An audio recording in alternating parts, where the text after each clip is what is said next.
donc une première table ronde consacrée aux risques, aux opportunités, aux impacts de l'intelligence artificielle sur vos métiers, sur votre quotidien.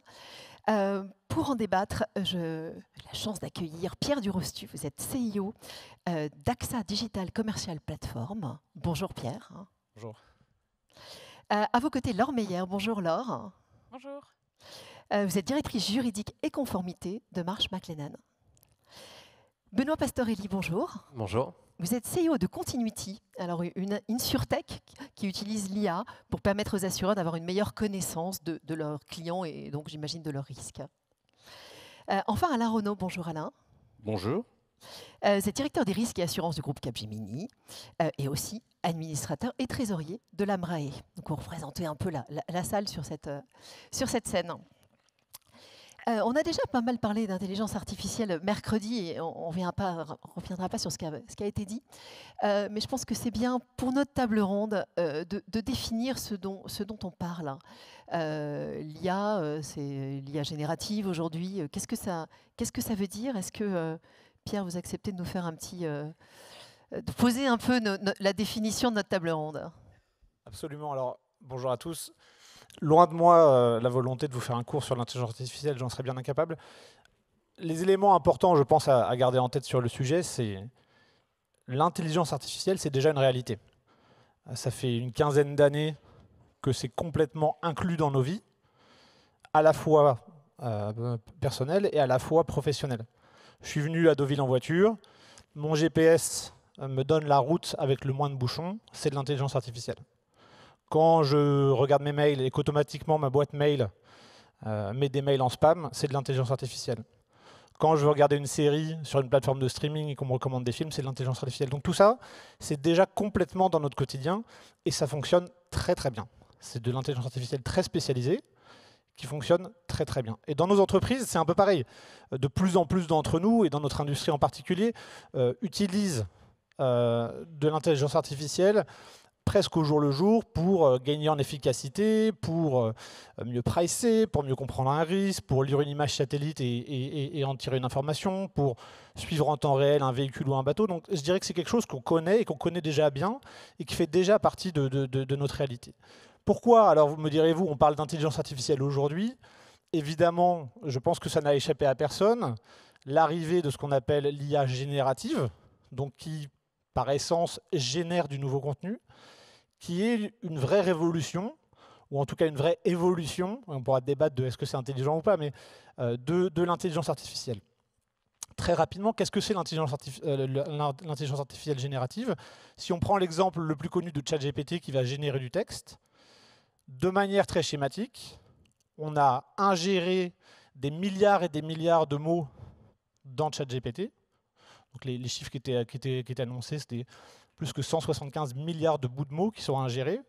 Et après, le modèle applique une règle statistique pour générer du nouveau contenu. Et donc, il va, sur la base de tout le contenu qu'on lui a ingéré, nous générer le mot le plus probable. Donc, ça veut dire, par exemple, si on lui dit Paris est la capitale de, il va répondre la France. Et en fonction du contexte qu'on va lui donner, il va pouvoir nous dire de la gastronomie, de la culture, de tout ce que vous voulez. Donc, c'est comme ça que ça fonctionne. C'est un modèle statistique et on a ingéré plein de données. Le problème qu'il y a, c'est qu'on a ingéré plein de données, et notamment de la donnée qui vient d'Internet. Et donc, la donnée en elle-même a un niveau de qualité dont on pourra débattre, et donc les résultats peuvent être débattus aussi. Et le deuxième problème qu'on a, c'est que c'est un modèle statistique, donc c'est un modèle statistique et il peut se tromper. Et donc, parfois, il y a des erreurs. Donc, c'est super, mais il faut faire attention. Ça y est, on est déjà dans les risques, là. Benoît, peut-être un complément, une réaction sur à la fois cette définition et la façon dont vous voyez l'IA changer, accélérer nos vies. Non, je pense que Pierre, tu faisais un très bon point. On a déjà de l'IA au quotidien sur des usages très très concrets. C'est vrai que ChatGPT a fait, je pense, ressurgir ce fantasme de l'intelligence générale. Mais il faut se rappeler qu'il y a de l'intelligence artificielle spécialisée sur des sujets de détection d'images, qu'on va aussi utiliser sur des sujets d'être capable d'analyser des millions de pages d'arrêtés municipaux pour trouver des arrêtés de péril, sur des choses très très spécialisées. On a déjà des usages de l'intelligence artificielle.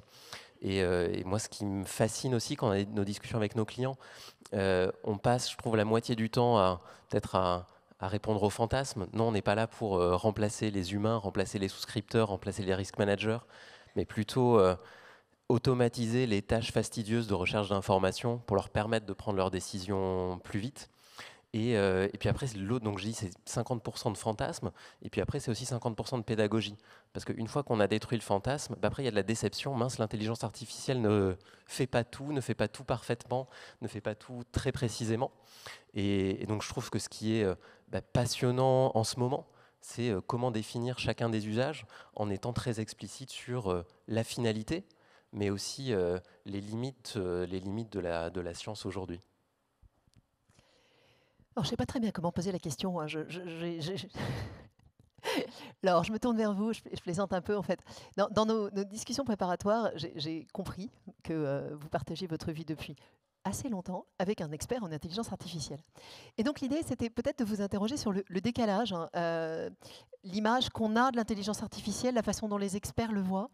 Qu'est-ce que vous auriez comme retour à nous faire sur cette expérience qu'on a un peu tous d'entendre parler d'intelligence artificielle et d'être confronté à des gens qui, en fait, eux s'y connaissent vraiment, et il y a un monde. Effectivement, moi, je n'appartiens pas au monde des personnes qui connaissent l'IA. C'est vraiment quelque chose, c'est un mot que tout le monde utilise et on ne sait pas forcément ce que ça recouvre. Alors, bien sûr, il y a des spécialistes autour de moi qui connaissent mieux, mais j'ai un peu triché quand j'ai préparé. Je me suis tournée vers l'expert familial. Voilà.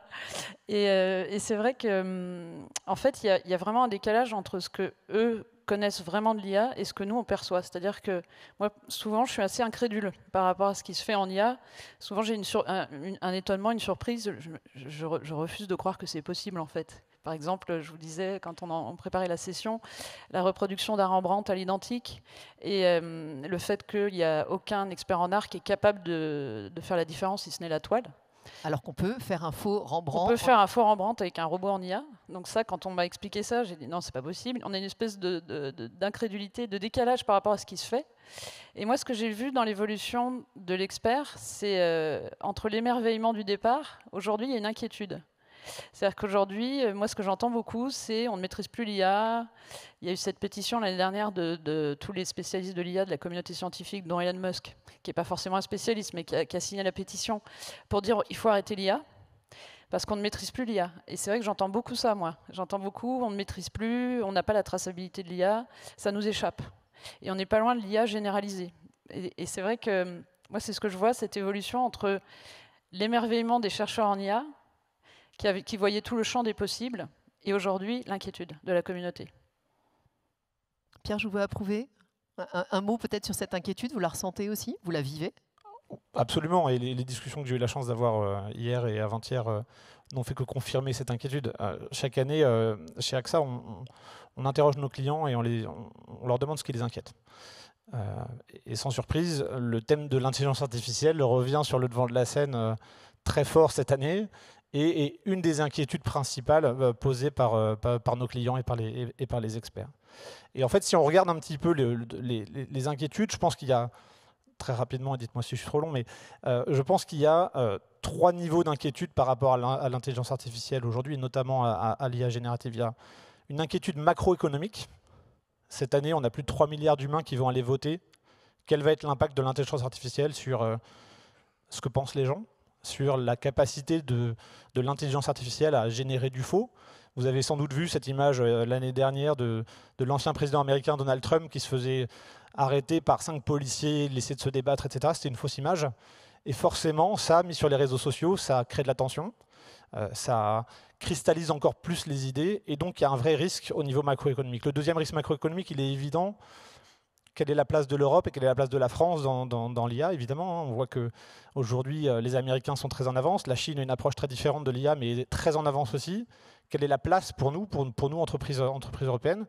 Au niveau microéconomique, au niveau de l'entreprise, évidemment, tous ici, on est très concernés par le sujet. Les risques pour notre entreprise, ou pour nous, assureurs, ou pour nous, réassureurs, on se demande ce que ça veut dire. Peut-être que vous avez entendu la semaine dernière dans la presse cette histoire d'un employé à Hong Kong qui reçoit un email pour rejoindre une vidéoconférence. Il se connecte et dans ce call, il voit plusieurs de ses collègues qu'il connaît très bien et le directeur financier de son entreprise qui est basé à Londres. Et dans la discussion, le directeur financier lui demande de faire un virement de 25 millions, ce qui semblait être quelque chose d'assez raisonnable. Donc cet employé fait ce virement de 25 millions et vous imaginez la chute, c'est une histoire vraie malheureusement. La personne était seule humain dans le call et il n'y avait que des deepfakes, il n'y avait que des vidéos de gens. Et avec de l'IA, on est capable de générer ce qu'on appelle du deepfake en real time. Et du coup, bah, voilà, ces 25 millions qui ont été volés grâce à de l'intelligence artificielle générative. Et le troisième niveau d'inquiétude, il est évidemment plus individuel. Au risque d'être un peu provoquant, c'est la première fois que dans l'histoire de la modernité humaine, le progrès impacte ce qu'on appelle les cols blancs, les professions dites intellectuelles. Hein. C'est vrai que l'automatisation a toujours impacté les paysans ou les ouvriers. Bah là, on se dit, bah oui, mais est-ce que demain, moi, assureur, vous, journaliste, vous, juriste, on ne sera pas remplacé par une machine? Et donc, il y a aussi cette inquiétude-là. Alors, on parlera de est-ce qu'il faut être inquiet ou pas, mais effectivement, on voit que c'est un vrai sujet. Moi, ma conviction, c'est qu'il faut être prudent, mais pas nécessairement inquiet. Et je pense qu'Alain aussi donnera son avis. Mais voilà, on voit bien que c'est quand même un sujet qui est au cœur de toutes les priorités et aussi du régulateur, évidemment. Alors Alain, justement, quels sont les risques induits dans ton entreprise, dans les entreprises? Qu'est-ce qui fait peur en matière d'IA à un risk manager? Alors, tout d'abord, je pense que l'IA, en fait, c'est pas nouveau. Hein, quand on l'analyse, quand on la regarde, on s'aperçoit que c'est plutôt un driver de risque existant plutôt qu'un nouveau risque. Et Pour reprendre l'exemple du ransomware, là. Tout à fait. Et généralement, et de plus en plus, on considère que c'est plus une source d'opportunité qu'un risque, grâce notamment à la partie contenu. Donc elle peut être utile dans la partie en fait productivité, créativité. Et, mais également, bon, il y a de nombreux sujets de risque qu'il faut étudier et qu'on étudie. Je vais en exposer quelques-uns, comme par exemple dans les nouvelles offres, l'intégration de l'IA et des risques associés dans les nouvelles offres clients qu'on peut effectuer. Également dans la partie compétitivité, parce que on est là tous à se poser des questions sur la partie productivité. Et puis, il y a un grand sujet qui traite de la pyramide des âges dans les sociétés et qui n'est pas, je pense, définitivement conclu par les entreprises. C'est est-ce que, par exemple, pour les juniors, est-ce qu'ils vont utiliser l'IA pour grandir ou est-ce que les juniors vont être supplantés par l'IA? Il y a de nombreuses discussions qui ont lieu. On met en place des modèles avec l'utilisation, bien sûr, de l'IA et qui aura et qui a déjà des conséquences sur ce sujet. Alors, on peut peut-être parler aussi de l'éthique, hein, mais enfin, ça, c'est un sujet qui est débattu très souvent, qui n'est pas toujours assez pris en compte, parce que ça engendre quand même pas mal de risques. Et les biais, hein, bien entendu, la propriété intellectuelle, avec ses risques associés, et puis également comment intégrer dans nos contrats qu'on signe avec nos clients, avec nos fournisseurs, l'utilisation de l'IA. Voilà quelques risques, et j'en ai certainement oublié. Est-ce qu'il faut refaire sa cartographie des risques? Est-ce qu'il faut remettre à plat ta carto? Parce que quand tu dis que ça change les risques, ça amplifie des risques qui existaient peut-être déjà. Est-ce que ça veut dire qu'il faut revoir peut-être pas les thématiques, mais l'amplitude de certains sujets? Alors normalement, dans les sociétés, la cartographie des risques est revue annuellement ou très régulièrement. Hein. Est-ce qu'il faut la revoir à cette aune-là? Alors effectivement, je vais parler chez Capgemini, mais c'est le cas dans de nombreux groupes, je pense. Nous, on l'a d'abord analysé, et plutôt que de l'analyser au travers un risque, on l'a traité comme un risque driver. risque driver de nombreux risques, et donc avec une analyse au travers des différents risques prioritaires ou critiques que l'on a, de son impact en fait, par rapport à, c'est plutôt un accélérateur de risque, on va dire, et qui va avoir des conséquences, et donc avec mise en place de plans d'action afin de réduire son impact sur ces nombreux risques. Laure, si on fait un petit zoom sur les risques juridiques, votre domaine chez Marsh McLennan, est-ce que ça change la donne aussi? Alors la première chose à laquelle je penserais, moi, c'est le risque. Alors vous disiez, Alain, qu'il n'y avait pas qu'une notion de risque et une notion d'opportunité, je suis assez d'accord, mais je pense qu'il ne faut pas négliger le risque de contentieux. Aux États-Unis, actuellement, il y a une class action de 9 milliards de dollars d'associations de consommateurs contre GitHub, qui est un logiciel de générateur de code. Donc il faut regarder ça, il faut suivre ça, ce risque de contentieux. Il y a un risque réglementaire, évidemment, puisqu'on a quand même l'IA Act qui va arriver et qui a des exigences qui, en fait, ne rejoignent pas les capacités technologiques. L'IA Act exige qu'on ait une traçabilité, une explicabilité de l'IA, qui aujourd'hui qui n'est pas possible, qu'on ne peut pas atteindre d'un point de vue technologique. Donc, avec à la clé, bien sûr, des amendes très lourdes. Donc, la mise en conformité des produits qui ont de l'IA, ça va être un enjeu, et ça va être un enjeu financier, puisqu'on estime entre 100 000 et 1 million d'euros le coût de mise en conformité d'un produit contenant de l'IA. Donc, je pense que pour les entreprises, ça va être un véritable enjeu.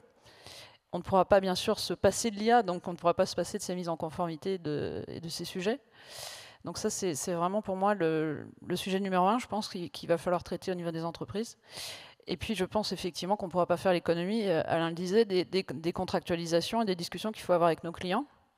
Moi, les clients commencent à m'interroger sur comment on va gérer leur data, est-ce qu'on a de l'IA générative, ils commencent à me demander d'avoir des clauses pour ne pas mettre d'IA générative dans nos prestations. Donc il y a vraiment un partenariat à mettre en place avec les techniciens, avec les experts en interne, pour que la contractualisation ait du sens, parce que moi je ne connais rien à l'IA, je ne sais pas ce qui est fait dans mon entreprise en IA, donc il faut que je fasse un partenariat avec les spécialistes. Donc ça c'est vraiment un enjeu majeur, je pense, pour les juristes en tout cas. Et ce que vous disiez, Alain, par rapport au fait qu'on peut être remplacé, moi je pense que comme l'IA n'est pas forcément fiable, ChatGPT apporte forcément une réponse, même s'il n'y a pas de réponse. Je pense que mon rôle, ça sera de dire non, non, là, ça n'a pas de sens. Donc je crois que je vais encore garder du travail, enfin j'espère. Je pense que le juriste aura un rôle différent. Ce sera un peu le juriste augmenté par rapport à l'IA, mais on sera plus productif parce qu'effectivement, on aura des outils qui vont booster notre capacité à faire des recherches, à faire des synthèses. Mais pour autant, on ne va pas être éliminé, on va avoir une plus-value et un rôle complètement différent. En tout cas, c'est mon espoir. Alors, par rapport à ce que vient de dire Laure, je pense que ça m'a fait penser aussi à un autre risque très important, en fait. C'est les attentes de nos clients par rapport à l'utilisation de l'IA et la forte pression qu'ils peuvent nous mettre sur les attendus en matière de productivité et donc, vous comprenez bien, sur le prix final. Donc ça, il faut vraiment expliquer à nos clients pour que on explique que finalement, c'est pas moins 30% ou moins 50% par rapport aux tâches que l'on réalise et à la plus-value qu'on leur apporte. Benoît, une réaction sur ces risques et peut-être vous travaillez pas mal sur les opportunités, donc comment vous analysez ça? Non, c'est vrai, je pense que je vous rejoins dans l'analyse. C'est effectivement un nouveau risque à encadrer. Je pense sur la partie juridique, il y a effectivement un enjeu. Je pense qu'on n'a pas toujours des interlocuteurs qui, effectivement, vont parfois comprendre tous les types de données, la définition contractuelle qu'on a mis des différents usages sur les différents niveaux de données. Mais c'est des discussions qu'on a parfois encore sur des sujets de cloud, des sujets de SaaS, de software as a service. Donc je vous rejoins sur le fait qu'il y a une vraie pédagogie, une montée en compétences à faire des directions juridiques. Ensuite, on parle aussi de l'IA, vous le disiez, comme un nouveau risque à encadrer. On a également parlé d'opportunités. Je pense que nous, les opportunités, ça résonne forcément très fort. Je pense que vous faites tous aujourd'hui, risk manager, souscripteur de grands comptes, un métier qui est un peu impossible. Et comme il est impossible, vous prenez des décisions en information manquante ou en information limitée. Et je pense qu'on voit aussi, en tout cas nous c'est notre conviction chez Continuity, c'est que l'IA va être une formidable opportunité pour que vous ayez sur vos risques traditionnels en fait une meilleure vision et que vous puissiez prendre des décisions qui seront prises par des humains. Donc on est vraiment dans de l'aide au jugement pour prendre des décisions avec une meilleure qualité d'information, une meilleure gestion de l'information. Donc on est à la fois sur un nouveau risque à encadrer, mais également une opportunité de finalement mieux encadrer tous les risques traditionnels pour arrêter ou en tout cas limiter de prendre des décisions en information incomplète. Concrètement, comment réduire ces risques? Alors, c'est assez... On voit que les risques sont de tous ordres. Peut-être sur le point juridique, Laure, comment est-ce qu'on peut réduire les risques? Et puis, vous êtes chez un courtier, est-ce qu'on peut les assurer? Alors, je ne veux pas m'avancer pour les porteurs de risques. Hein. Je ne vais pas leur dire ce qu'ils doivent créer comme garantie, mais moi, j'imaginerais bien que dans l'avenir, on aura des mises en cause par les actionnaires, des dirigeants, quand les outils IA créeront des problèmes. Donc, peut-être une extension de garantie en RCMS, ça peut être dans la shopping list. Et peut-être aussi en cyber, il y aura certainement des opportunités d'extension de garantie spécifique à l'IA. Donc, je pense que c'est une première piste, en tout cas du côté des assurances. Après, effectivement, ce que je disais tout à l'heure, la contractualisation, ce sera aussi un outil, même s'il n'est pas parfait, pour réduire les risques. Mais je pense surtout qu'il faut s'emparer du sujet, et même si on ne maîtrise pas techniquement ce qu'est l'IA, ce qui est pas, par exemple, moi, ce n'est pas du tout mon cas, je pense qu'il faut quand même s'emparer du sujet et se former sur le sujet. Et on ne peut pas faire l'économie d'appréhender le sujet, en fait. Donc ça, pour moi, c'est vraiment pour tout le monde, pour les risk managers, pour les juristes, pour les commerciaux. On ne peut pas juste prononcer le mot IA et puis s'en contenter. Il faut vraiment s'emparer du sujet pour le maîtriser un minimum et pour le limiter à ce qui doit être, en fait. Pierre, comment on peut réduire ces risques et peut-être les assurer? Alors, est-ce qu'il y aura des produits d'assurance dédiés à l'intelligence artificielle? Je ne sais pas, j'en suis pas persuadé pour être très honnête. Je pense qu'en fait, ce sont les mêmes risques, mais que, comme le disait Alain, sont des facteurs aggravants. Donc, je ne veux jamais dire jamais, parce que ça évolue tellement vite qu'on verra, mais aujourd'hui, moi, ma conviction, elle est que ce sont des risques que nous assurons déjà. Néanmoins, ils peuvent devenir plus gros, plus incertains, et du coup, effectivement, il y a des ajustements, sans doute à prévoir, au moins dans la compréhension. Comment réduire les risques? Je pense que, et je vais faire écho à ce que disait Benoît sur l'IA étant une opportunité. Je pense que c'est une fantastique opportunité pour nous tous de mieux comprendre les risques. Parce que comme tu le disais, et Alain, je pense que tu confirmeras ce que Benoît disait, on n'a pas toute l'information et tous les jours on prend des décisions sur la base d'informations complètement incomplètes.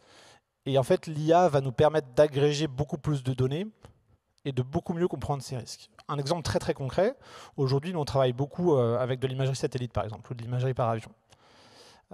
Comme vous le savez, AXA, on doit assurer peut-être 10, 20 ou 30 millions de bâtiments dans le monde. Il est évidemment impossible pour nous d'envoyer un ingénieur prévention dans chaque bâtiment pour vérifier l'état. Et donc, on souscrit un peu à l'aveugle, et on le sait tous. L'intelligence artificielle nous permet de répondre en partie à ça. Pas complètement, ça ne remplace pas un humain. Néanmoins, avec de l'imagerie satellite, on est capable d'avoir un niveau d'information sur un bâtiment qui est bien plus élevé que ce qu'on a aujourd'hui. Et là, on rentre dans une relation, je trouve, extrêmement intéressante, puisque si on va mieux comprendre le risque, on va être en mesure de partager cette information sur le risque avec le risk manager et de se dire, voilà, nous on voit ça, est-ce que vous êtes d'accord? On a remarqué ça, est-ce que vous le saviez? Est-ce que vous êtes au courant de ça? Et je trouve qu'on rentre dans une relation que moi j'appelle de mes voeux, alors j'ai un biais de par ma fonction, mais que j'appelle de mes voeux, qui est vraiment de collaboration, et toute la stratégie d'AXA depuis des années, c'est ce qu'on appelle payer to partner, donc de sortir de juste cette relation de payeur, mais plus d'être un partenaire, d'être un conseiller, et c'est vraiment, je pense que on rentre dans une phase avec l'intelligence artificielle qui va nous permettre de faire ça à l'échelle, et de permettre d'accompagner nos clients dans leur compréhension de leur risque, et de travailler ensemble avec les courtiers et le client, pour réduire le coût du risque qui aujourd'hui devient insurmontable.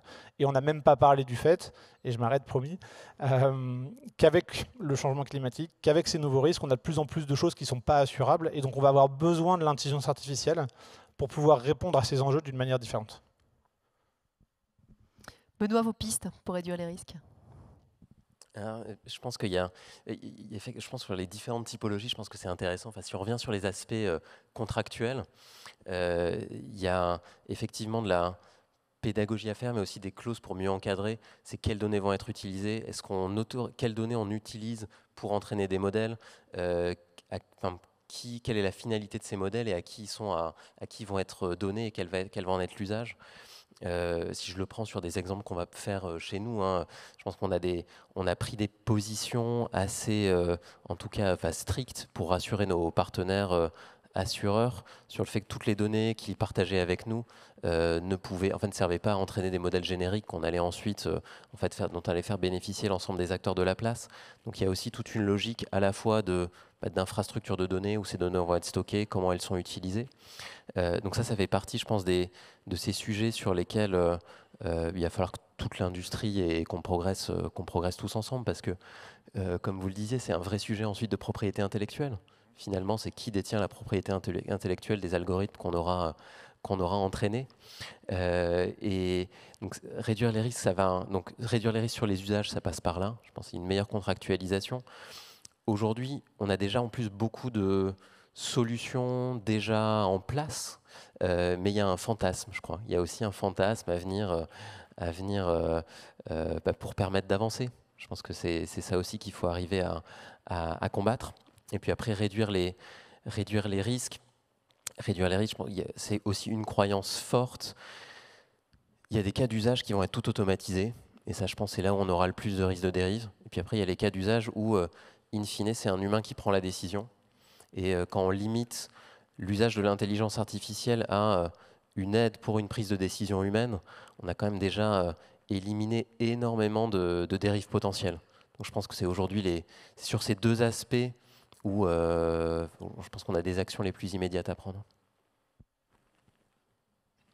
Alors moi, je pense qu'en fait, on a un vrai challenge sur l'émergence en fait des compétences, sur la bonne compréhension des outils qui utilisent l'IA, 250, 500 produits différents, et le challenge, c'est vraiment que les équipes soient formées, comprennent ces outils et les utilisent à bon escient. Donc ça, c'est un risque associé à l'utilisation de l'IA, plutôt que les risques qui augmentent du fait de l'IA. Donc ça, c'est très important. Donc on doit bien entendu comprendre ces produits. Il faut former les équipes à ces produits. Et ça permet ensuite de réduire le risque de l'utilisation de l'IA. Je voulais revenir sur deux risques qu'on n'a pas vraiment abordés. Alors, je vous les lance. Le premier, ça m'a été évoqué par un patron d'entreprise, une entreprise pas énorme, et qui sentait un risque à ne pas y aller. C'est-à-dire qu'on puisse lui reprocher. Dans son métier, l'IA n'était pas forcément super nécessaire tout de suite. Et il avait peur que ses administrateurs lui reprochent en fait, de ne pas prendre le risque de l'IA, de ne pas se lancer dedans. Alors, est-ce que c'est un risque de ne pas y aller? Alors, par exemple, alors on ne va pas rentrer dans la confidentialité, mais chez nous, un des risques liés à l'IA, effectivement, c'est de ne pas aller assez vite sur le marché, de ne pas obtenir suffisamment de références clients pour pouvoir le vendre à d'autres clients. Alors on le gère et on pense le gérer à bon escient, mais ça fait partie des sous-risques de l'IA. Benoît?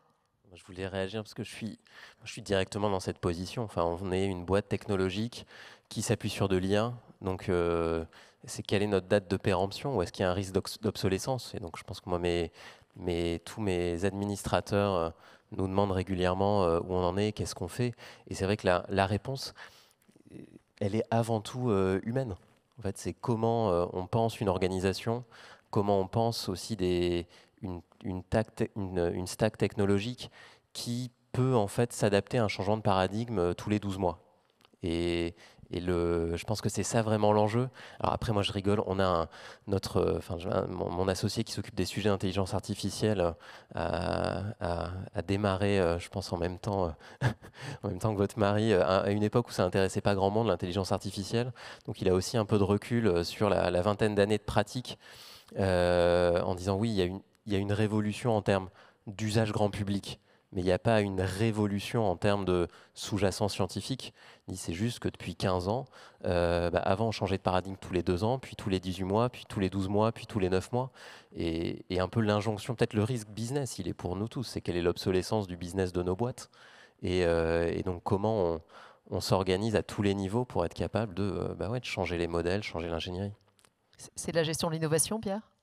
C'est exactement ça. Et je pense que pour répondre à l'inquiétude de la personne que vous mentionnez, oui, évidemment, les administrateurs vont vous regarder, mais surtout, si vous regardez dans cette salle, vous pouvez être sûr que votre voisin ou votre voisine a un projet d'IA. Donc oui, il y a un énorme risque à ne pas y aller. En revanche, il faut vraiment le contrebalancer avec le risque d'y aller n'importe comment. Et peut-être qu'on en parlera après, mais il faut faire attention aussi, il faut organiser les choses, il ne faut pas se lancer tête baissée, et surtout pas tomber dans ce qui a été un peu des modes à des époques. Si je reprends il y a 5 ans, combien d'entre nous ont lancé des projets sur la blockchain alors que personne ne savait à quoi ça servait? Finalement, on n'a toujours pas vraiment trouvé le bon use case. Donc je pense qu'il faut y aller de manière organisée et prudente. Donc oui, le risque de ne pas le faire, mais il y a aussi le risque de faire n'importe quoi, et soit de créer un vrai problème, soit de se lasser avant même que finalement on arrive au bon niveau de maturité. Oui, l'exemple de la blockchain, on avait presque oublié celui-là. Je reviens sur le deuxième sujet. Alors, je vais prouver à quel point je suis béotienne, mais dans les risques, et je trouve que finalement, il n'est pas tellement apparu, c'est le fameux biais. On m'a longuement, j'ai compris quelque chose, il y avait le risque que... alors je vais être grave cliché, quand on demande à une intelligence artificielle la photo d'un assistant de direction, eh bien, vous voyez la photo qui apparaît, c'est rarement un homme déjà. Et, donc tout ce biais culturel, hein, c'était un sujet qui était très prégnant il y a peut-être un an sur l'IA. Je trouve qu'on en parle un peu moins. Est-ce que ça reste une vraie préoccupation pour les spécialistes? Alors oui, absolument, et 10 fois oui, c'est-à-dire qu'il faut faire très très attention. Encore une fois, hein, les modèles, et si on reste sur les modèles de texte par exemple, sont entraînés sur du texte existant. Donc garbage in, garbage out, comme on dit. C'est-à-dire que si vous entraînez vos modèles sur des textes ou des informations biaisées, l'information ressortira biaisée. Il y a eu des exemples catastrophiques, et je ne citerai pas de boîtes technologiques qui ont lancé des premiers chatbots intelligents, un peu basés sur du generative AI, qui avaient été entraînés sur des textes qui venaient, c'est des histoires vraies, hein, de l'Alabama aux États-Unis, dans les années 50. Comme vous pouvez imaginer, la relation notamment aux races en Alabama dans les années 50, c'est pas tout à fait la même approche que ce qu'on a aujourd'hui, et tant mieux. Et du coup, ils se sont retrouvés à brancher des bots qui sont devenus extrêmement agressifs et extrêmement racistes, qu'ils ont dû débrancher au bout de 6 heures. Et on parle de compagnies qui font partie des plus grandes compagnies du monde. Donc c'est-à-dire que vous imaginez la réputation quand vous êtes Facebook, pour ne pas les citer, que vous lancez un bot comme ça et qui commence à tenir des propos qui sont absolument inadmissibles. Donc oui, il y a un énorme risque. Laure? Oui, c'est la question de l'éthique en fait. Et cette question va être adressée par l'IA Act. Et elle est adressée actuellement par les régulateurs américains, puisque toutes les agences fédérales ont fait une déclaration récemment pour dire qu'elles mettraient tout leur pouvoir de réglementation et de contrôle sur ce sujet. Donc ça pose vraiment cette question de ce que disait Pierre, c'est on ne peut pas juste lancer des outils et voir ce qui se passe. Donc il y a vraiment une création d'éthique, pas que de la communauté scientifique, mais par tous les acteurs en fait économiques. Et il faut vraiment avoir une doctrine. Et si on ne l'a pas, ça va coûter très cher, puisque l'Europe s'est emparée du sujet, les États-Unis se sont emparés du sujet. Bon, la Chine, c'est sûr que ce ne sera peut-être pas aussi normé, mais c'est même plus une attente, c'est une nécessité, c'est une obligation. On ne peut pas en faire l'économie. Très concrètement, qu'est-ce que vous pouvez conseiller aux responsables, aux risk managers qui nous écoutent? Qu'est-ce qu'ils peuvent mettre en place dès demain pour juguler ces risques ou pour avoir une première petite influence? Alors moi je pense que, bon, là, je l'ai évoqué tout à l'heure, hein, mais il faut analyser en fait l'effet de l'IA au sein des risques principaux de l'entreprise, et voir si, à travers des des risques émergents dans son entreprise, l'IA ne va pas avoir un effet accélérateur sur certains risques. Donc c'est ça, il me semble, qu'il faut faire avant tout. Donc on part de l'analyse du risque et des conséquences de l'IA par rapport aux risques existants, il me semble. C'est un premier travail, mais que beaucoup de personnes ont fait dans cette salle, j'imagine. Benoît, votre conseil? Je pense qu'on l'a déjà évoqué. Je pense qu'il y a un vrai sujet juridique. Je pensais aussi avoir des modèles de contrats, notamment sur des clauses de propriété intellectuelle, partage des données, mais aussi infrastructures sous-jacentes qui en fait, doivent permettre de mieux encadrer les usages. Parce qu'on en a parlé aussi, moi je vais aussi vous faire sourire, je pense qu'on est, nous partenaires externes, beaucoup plus contrôlés que ce que vos équipes font en interne. Donc je pense que ça va bénéficier à tout le monde, et parce qu'on a aussi un risque à ne pas y aller. Donc je pense que c'est avant tout, on est là pour aider et accompagner le business à se développer, et donc définir le bon cadre, à la fois, puis le travail avec les partenaires externes, c'est très bien, mais je pense que l'utiliser pour faire de la formation auprès de vos équipes en interne, c'est pas mal aussi. Laure, un conseil? Alors, par rapport à ce que disait Benoît, ce qui est très intéressant, je pense, c'est que la responsabilité en matière d'IA, elle n'est pas définie encore. C'est un peu comme les véhicules autonomes. On ne savait pas très bien dire qui était responsable. On a fini par atterrir sur la responsabilité du constructeur. Mais donc, je pense qu'il va falloir, par rapport à la responsabilité contractuelle et extra-contractuelle, vraiment étudier la question assez urgemment, parce que pour l'instant, elle n'est pas tout à fait traitée. Il va y avoir l'entreprise, son prestataire, qui éventuellement lui-même s'appuie sur un spécialiste de l'IA, et c'est à ce niveau-là qu'on va devoir définir le... Exactement, il y a toute une chaîne, et même le client utilisateur d'IA va peut-être avoir une forme de responsabilité sur les conséquences de l'utilisation de l'IA. Donc je pense qu'il faut traiter ce sujet assez vite, il faut le délimiter. Pour l'instant, c'est loin d'être le cas. Si je pousse la logique pour être sûr de comprendre, imaginons que j'ai un Google Home chez moi. Si je lui raconte des bêtises, ça rentre dans un système qui pourrait finalement faire que je sois à l'origine d'une idiotie du système. Exactement, c'est quand même assez problématique. Ça nous échappe complètement. Et actuellement, on n'a pas de système juridique qui traite de ces sujets. Que ce soit en Europe ou aux États-Unis, on n'a pas encore normé tout ça. Donc je pense qu'il faut vraiment qu'on se pose ces questions. Alain, vous vouliez réagir? Non, mais en fait, je pense qu'à partir du moment où un client souhaite qu'on utilise l'IA, il faut intégrer l'IA dans la contractualisation et qu'il y ait une responsabilité très claire, des responsabilités définies. Voilà. C'est comme tout sujet. Hein. C'est l'IA ou d'autres choses, il me semble. Ce qui me faisait réagir, c'est aussi je pensais la délimitation des cas d'usage. On travaille énormément sur des modèles qui vont être spécialisés, entraînés sur des cas d'usage très particuliers. Et je pense qu'on fait un énorme travail à réduire les biais, on en a parlé, mais aussi modérer les hallucinations et penser des interfaces ou des usages où la revue humaine est facilitée. Ça veut dire quoi, modérer les hallucinations? Ou réduire, travailler en tout cas pour quand le modèle se trompe. Sinon, comprendre à quel moment le modèle se trompe, être capable de le détecter, alerter l'humain sur le sujet. Et c'est vrai qu'aujourd'hui, il faut également cadrer ce que les clients vont faire de nos algorithmes s'ils sont utilisés hors des cas d'usage pour lesquels ils ont été pensés. Pierre, vos conseils? Le premier conseil, c'est allez-y. Il ne faut surtout pas se dire on interdit tout. Et d'ailleurs, les entreprises qui l'ont fait il y a 1 an sont revenues en arrière. Le deuxième conseil, c'est évidemment soyez conscients de ce que vous faites et formez vos équipes. Et je sais que c'est des poncifs, mais je pense que la clé passe par là. Aujourd'hui, il faut être conscient que si vos collaborateurs utilisent ChatGPT et mettent des informations propriétaires de l'entreprise, c'est comme si vous mettez vos informations sur Internet. Hein.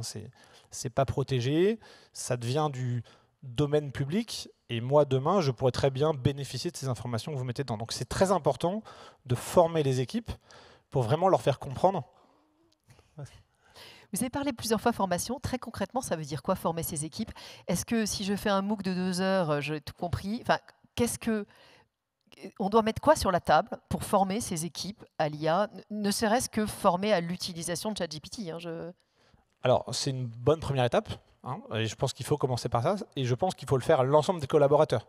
C'est-à-dire qu'il faut que la totalité des employés comprennent de quoi on parle et comprennent les risques, ils comprennent pourquoi il ne faut pas utiliser ChatGPT avec des données avec des données de l'entreprise.